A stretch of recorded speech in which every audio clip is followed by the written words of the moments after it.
नमस्कार. आपण आता जुन्नरमधील महालक्ष्मी लॉन्समध्ये आहोत. काही वेळातच या विभागाचे खासदार जे आहेत डॉक्टर अमोल कोल्हे यांची या ठिकाणी पत्रकार परिषद, एक महत्त्वाची पत्रकार परिषद खरं तर या ठिकाणी होणार आहे.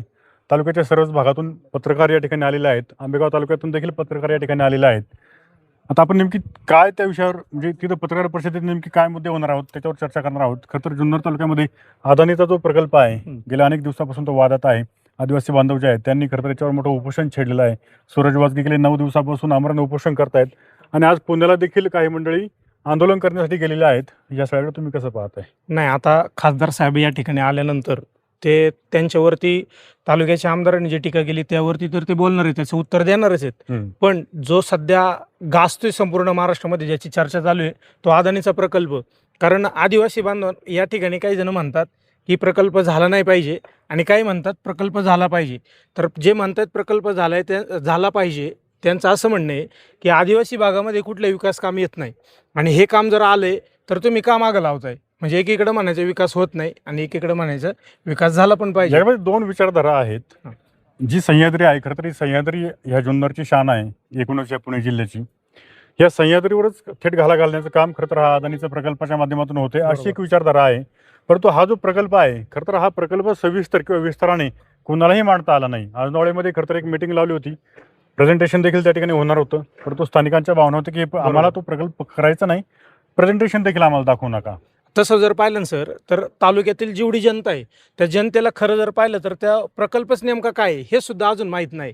नेमका प्रकल्प कशा करताय, वीज निर्मिती आहे का धरण होणार आहे का नेमकं दुसरं अजून काय आहे, ह्याची सुद्धा अजून त्याची चर्चा पण नाही आहे किंवा लोकांना त्याच्यापर्यंत प्रेझेंटेशन गेलेलं नाही आहे. हे सरकारची कुठंतरी कमतरता पण नाही, वाटते. मुळात हे सगळं होत असताना स्थानिकांची अशी देखील एक ओरड आहे, हे सगळं पेसा क्षेत्र आहे आणि पेसा क्षेत्र ज्यावेळेस असतं तिथल्या ग्रामपंचायतीला ग्रामपंचायत सर्वोच्च अधिकार अधिकार असतात पेसा क्षेत्रामध्ये. बरोबर. कारण मुळात जे आदिवासी बांधव आहेत त्यांच्या जल जंगल जमिनीचं रक्षण करण्यासाठी खरं तर हा पेसा कायदा बरोबर. अस्तित्वात आणलेला आहे.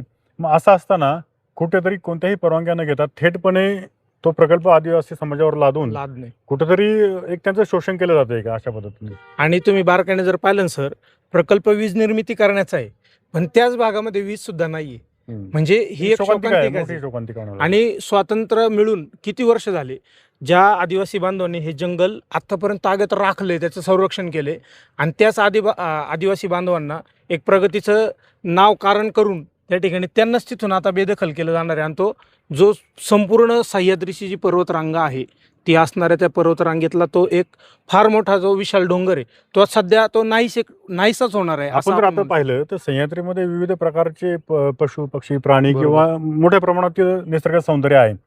आता असे प्रोजेक्ट ज्यावेळेस तिथे येतील, मोठाले प्रोजेक्ट, तर त्यावेळेस कुठेतरी त्या निसर्गाला देखील हानी पोहोचणार आहे. आणि बसणार आहे. बरोबर. आणि आपण जे माईंडो धरणाचे काय पाणी आहे, आता ह्या पाण्याचा देखील एक मोठा मुद्दा किंवा मोठा गैरसमज लोकांमध्ये आहे की आपलं हक्काचं पाणी देखील जातं की काय, जातं असा एक की संभ्रम लोकांमध्ये आहे. मुळात लोकांना प्रोजेक्टच माहित नाही. बरोबर. मग असं आणि- असताना तो का लादला जातोय लोकांवर? आणि अजून एक विषय सर, आपण म्हणतो जुन्नर तालुका हा पर्यटन तालुका. मग पर्यटन म्हणजे काय, तर जे बाहेरून येणारे पर्यटक आहेत बरोबर. त्यांना पाहण्याकरता असणारं ते क्षेत्र. वैभव, पण निसर्ग जर- वैभव, पण बरोबर. ते निसर्ग जो आहे तोच जर नाहीसा झाला तर मग पर्यटन राहिलं कुठं. आणि मुळात या प्रोजेक्टमुळे काय होणार की स्थानिकांच्या जमिनी तर जाणारच जाणार, बरोबर. परंतु त्यांच्या व्यवसायावर देखील गदा येणार. कारण एवढ्या मोठाले प्रोजेक्ट जेव्हा येतात तेव्हा ऑब्व्हियसली जे आजूबाजूचं क्षेत्र असतात तिथे काही रिस्ट्रिक्शन पडतात, बरोबर. काही निर्बंध लागू होतात. या सगळ्याचा फटका कुठं थेट तिथल्या स्थानिक आदिवासी बांधवांना बसू शकतो. आणि हे म्हणतायत की जर प्रकल्प झाला तर तिथल्या आदिवासी बांधवांना नोकरी देऊ. पण तुम्ही बारकाईने पाहिलं तर आत्ता एक जो GMRTचा आपल्या तालुक्यातलं आहे, तर त्या ठिकाणी पाहिलं तर तिथं पण आता काही रिस्ट्रिक्शन्स आहेत. कसे, तर नोकरी करता तुमचं शिक्षण काय आहे, तुमच्याकडे कोणती पदवी आहे, हा, हे या सगळ्यात गोष्टी महत्त्वाचा मुद्दा आहे. पाहतात. बरोबर मग तुमचं. आदिवासींना आज जर तुम्ही पाहिलं तर तिथं काही तरुण मुलं आता शिकलेली जरी असली पण ज्या वेळेला हे आधी म्हणतात की आम्ही तुम्हाला नोकरी देऊ, मग प्रकल्प झाल्यानंतर ते कोणती नोकरी नेमकी देणार, कोणती आहेत. आपण GMRTचं उदाहरण घेऊन तिथे किती स्थानिकांना नोकऱ्या आहेत. बरोबर. म्हणजे हे नोकरी देणार पण कोणती देणार, तर गार्डनर, हा, किंवा- बागकामी हो, किंवा शिपाई झाडू वगैरे मारणे, तत्सम. हा, मग ही कामं देऊन म्हणजे तुम्ही त्यांची कुठंतरी फसवणूक तर करताय आणि दुसरीकडे थट्टा सुद्धा होती. आणि सगळ्यात महत्त्वाचं, हा प्रोजेक्ट जेव्हा येईल त्यावेळेस त्या ठिकाणी मोठमोठे ब्लास्टिंग होतील. त्यांनी खूप मोठा एरिया हो. त्यांनी कव्हर केलेला आहे. बरोबर. या सगळ्या ब्लास्टिंगचा थेट फटका सह्याद्रीवर बसू शकतो कुठेतरी, बरोबर. त्याच्या निसर्ग सौंदर्यावर बसू शकतो. तिथं भूकंपाचे धक्के जाणवू शकतात. बाजूलाच एवढं मोठं धरण आहे, मांगडो धरण. म्हणजे कोणतीही हानी कोणत्याही परिस्थितीत कोणत्याही क्षणी त्या ठिकाणी होऊ शकते. आणि अजून एक ते म्हणाले की आम्ही त्या स्थानिकांना मोफत वीज वगैरे देऊ. पण इथंच आपल्या तालुक्यामध्ये सुद्धा असाच एक प्रकल्प झालाय. अदानीचंच दुसरी कंपनी असणार आहे जी कंपनी, तिने पण वीज निर्मितीचा एक प्रोजेक्ट केला. त्या गावाला आश्वासन दिलं की आम्ही तुम्हाला मोफत वीज देऊ, आणि तिथे असणारी सगळी झाडं तोडली. ती झाडं तोडून ते म्हणले की आम्ही त्याच्या बदली डबल झाडे लावू, पण एकही झाड लावलं नाही. विशेष तिथे रोड करू तर रोड सुद्धा झाले नाही. आणि तिसरी गोष्ट, मोफत वीज देऊ म्हणजे जी त्यांनी निर्माण केलेली ती सुद्धा त्यांना दिलेली नाही. खरं तर आता खासदार कोल्हे साहेब जे आहेत त्यांची काही वेळातच आपण जर पाहिलं तर पाठीमागं तयारी देखील चालू आहे आणि त्यांची मोठी प्रेस या ठिकाणी होणार आहे. तालुक्याच्या सर्वच भागातून पत्रकार बांधव या ठिकाणी आलेले आहेत. गेल्या अनेक दिवसामध्ये खरं तर अनेक घडामोडी झालेल्या आहेत. खासदार साहेबांनी अजून कोणतेही अधिकृत स्टेटमेंट या सगळ्यावर दिलेलं नाही आहे. त्यांच्यावर वैयक्तिक पातळीवर टीका देखील खरं तर काही दिवसापूर्वी झालेली आहे.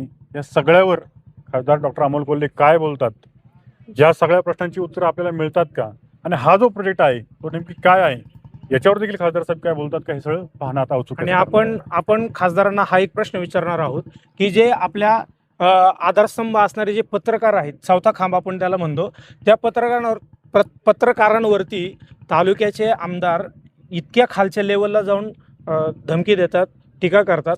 तर तोही प्रश्न आपण त्यांना विचारणार आहोत. आपण पाहिलं तर थोडंसं खासदार साहेबांचं आगमन झालेलं आहे या ठिकाणी, आणि काही वेळातच प्रेसला सुरुवात होणार आहे. सगळ्या प्रश्नांची उत्तर त्यांच्याकडनं घेणार आहोत. कुठे जाऊ नका, पाहत राहा जुन्नर टाइम्स. खासदार